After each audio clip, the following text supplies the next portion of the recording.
Hello guys, and welcome back to another video. In today's video, I'm going to be talking about how I took my bench press from 245 pounds to 135 pounds in just 6 months. Now, I get this is just one movement. So it's just one compound movement, and it's not all about what I'm usually about, like building muscle or losing fat or, vice versa. But this can work for just about any muscle group. Actually, I would say any muscle group. This what I have here is not just for bench press. You can apply all of these principles to a bicep curl. You can apply all of them to a tricep push down. You can apply all of them to a pull up. You can apply all of them to a lat pull down. Stuff like that. So, not just a bench press, but this is how I took it from a 135 pound bench to a 245 pound bench. So, I do remember my first time hitting 135 pounds, and it was in school, in my school gym. And I remember it being a great milestone for me, and I was very happy about it. And then I started pretty rapidly increasing up until about 185. I hit a little plateau at 185 just because I was doing those few things wrong. And then I kind of jumped from 185 to, I slowly made my way up to 205, 215, finally hitting that 225 for the first time, which was another great milestone. And then now, currently, I had plateaued again at 225, made a few mistakes, and now I'm back up to 245, or I'm up to 245 bench. So that was just a little bit about the journey. So the first thing we've got is progressive overload. Progressive overload is extremely important for any movement.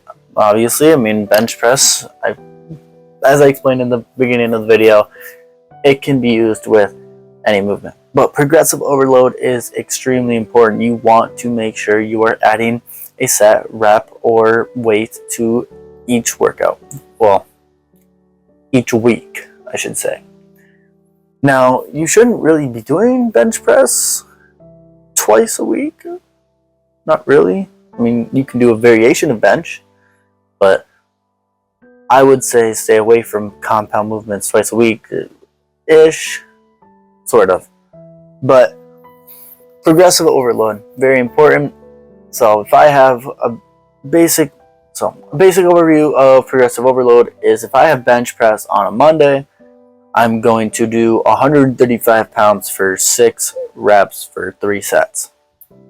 And I do 6 reps each of those 3 sets. And my top set, let's just say, I do 6 reps for the first 2, and then my top set is I do 3 reps. Okay? While keeping the weight the same. The next week, what I want to do is I either want to increase weight, that is the top priority. I want to then, if I can't increase any weight on that top set, I want to increase the amount of reps. If I can't increase the reps, then I want to increase the sets. So if I'm a 135 pound bench, I want to increase it to maybe 140. If I can't increase it to 140, I'm going to keep it at 135. I'm going to try and get 4 reps instead of the 3 reps from the last week. If I can't get 4 reps and I can only still get 3, I'm going to add a set, and I'm going to do 4 sets of bench press instead of 3. So progressive overload is extremely important in making sure that you are consistently going up and making weight progress and actually putting weight on instead of keeping the same weight, doing the same movement, and just not gaining any strength in that movement. Just doing the same thing over and over each week. So progressive overload, very important. 6-week switch up. Both of these things I've talked about on the channel. But 6-week switch up is basically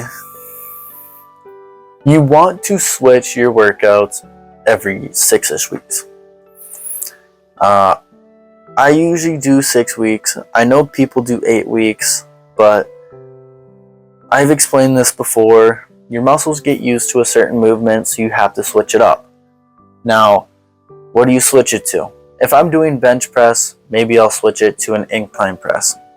Maybe I'll switch it to a dumbbell chest press. Maybe I'll switch it to a machine chest press, something like that. Like, you have to switch it up. You cannot keep doing the bench press over and over, which I also say right here. Not doing bench press is probably the most important thing to build your bench press. Your body will get used to the bench press movement. You can't keep doing the bench press movement forever and expect to put weight on the bar. There has been countless times I've watched videos, I've experienced it myself, where not hitting bench press will actually, when you come back to hit bench press, will actually increase the amount you can put on your bench press. And that is the same for any movement. Your body gets used to the movement, so it starts adapting and not putting on as much muscle in that area. Same thing goes with compound movements like bench press. Your muscles start adapting to this movement with a barbell free weight. So that's why I say dumbbell is different than a barbell, or chest press is different than barbell, because it's completely different movements. But off topic, but barbell, once it gets used to this movement, then it will stop the muscle growth here, or it'll slow it down pretty exponentially. It'll stop strength growth because it is adapting. Like, your body doesn't want your muscles to rip, obviously. Just like it fights off immune or the sicknesses like the flu, it'll also fight for keeping your muscles intact. Like, it doesn't want your muscles to rip, so you have to switch it up. You can't just hit bench press for a whole year and expect your bench press to go up. You need to take a break from the bench press. And I know that's hard for some people since it's their favorite movement, but there are bench press alternatives that are just as fine. So, hitting the whole chest. This kind of goes with the other two. It kind of goes with these two here. But hitting the whole chest means you want to hit the upper pec, the lower pec, and the middle pec. So you want to hit all 3 heads of the pec to increase bench press. Now, bench press, I believe, primarily uses the middle pec, but it technically works all 3 heads of the chest. So to maximize your strength gains on the bench press, you need to start doing exercises that will target also strictly upper chest or lower chest as well, or target middle chest as well. One exercise I like to do is the cable, why am I forgetting the name? Cable fly ladder. And so it is a cable workout, obviously from the name, and you start with the cable down and you do a fly upwards, which targets the upper chest. Then you push it up to where it's even with your chest. The cable is even with your chest, and you do normal flies. Like, you should know what a fly is, but normal flies. And then you push it up to the maximum, and then you start doing flies going downward, which would work the... why am I forgetting? No, wait, yes. The lower back. So, that is a great movement for working all 3 heads. You can also do things like incline bench. I wouldn't recommend decline bench, but you can also do decline bench. Incline bench is a really good one. I know people do dumbbell and barbell for that one. I personally do barbell for my first 6 weeks. And incline is one of those ones that you can do alongside bench press. Like I have incline on a Monday, and then I have bench press on a Friday. I'm forgetting. Like, but so you can do incline and incline bench and regular bench both in the same week. Just make sure they're not in the same day. But hitting all 3 heads of the chest will exponentially increase bench press. And then lastly, no ego lifting. Now, I know it's for bench press PRs, I understand that people will bounce it off their chest. Like that's just how it's going to be. But try to, as much as possible, especially working up to that PR attempt, try to really maximize the stretch, really just kind of pause at the bottom and then explode up. And if you don't know correct bar path, there are videos on YouTube that you can surely look up. I know plenty, but maybe I can make one too. We'll see. I haven't really gotten into gym content yet, but we'll see. But the bar path kind of goes into like a curved pattern. So you start by unracking, right? And the bar should be above your eyes. It then comes from above your eyes down to your chest, and then you should push it back above your eyes. So if you're laying down, you're basically pushing the bar towards your head, making that kind of curved bar path, since it's coming from above your eyes, curving, you know. So that's the most optimal. And then pausing at the bottom. Bouncing it off your chest, especially when it's easy way that you are able to pause, will do absolutely nothing for you. It will work chest, don't get me wrong, but pausing at the bottom, getting that stretch is what you're meant to do on bench press and will actually grow your chest correctly. And if you want a stronger bench, doing the movement correctly will build a stronger bench.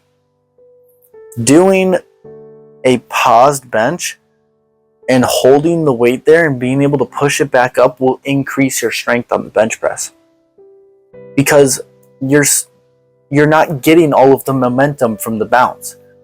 You are in a very fixed, strict position here where you are basically just using all of the bench press techniques and muscles that bench press uses to push it back up. There is no help. You have to just push, which is why that is much more difficult, but it leads to better rewards. It leads to you getting stronger with the bench. It leads to you having more or better form. So pausing at the bottom, very important. No ego lifting, very important. So these are my main things. This is what I personally did when I hit those plateaus. When I hit that 185 bench plateau, I took a break. I switched it off. I wasn't doing bench press, and before that I was progressive overloading.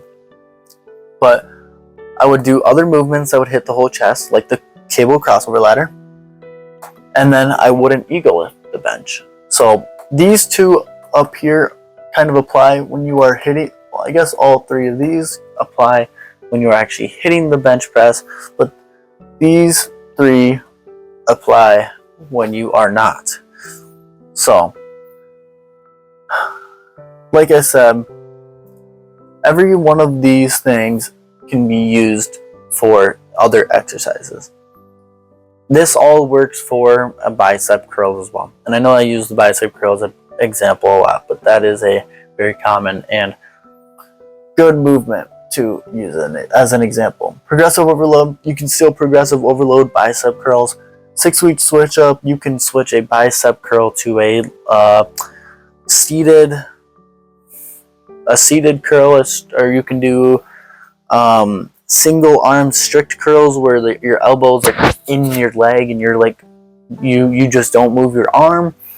You can do hammer curls, you can do cable curls.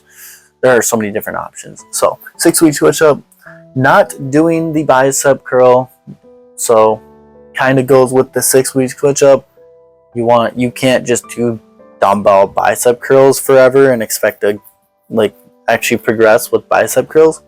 So not hitting bicep curls, hitting the whole bicep. Now this one, this is why I said most. If the muscle doesn't have multiple heads, then you can't hit, you're already hitting the whole thing. But the bicep does have 2 heads, and on a curl, I believe it's hitting both. I actually don't know that for a fact, but I'm pretty sure. I mean, you can feel it in both. So I believe they are hitting both on bicep curl. So no need for other movements, and then no ego lifting. Like, you don't want to like swing your whole body, because that's doing nothing for your biceps. It's actually not benefiting it at all. I would rather lower the weight and just be able to do a strict bicep curl all the way down, all the way back up. So as you can see, these things still work for something that isn't bench press. But yeah, that's all I have for today. If you like this video, leave a like, subscribe, comment, and yeah, have a good day.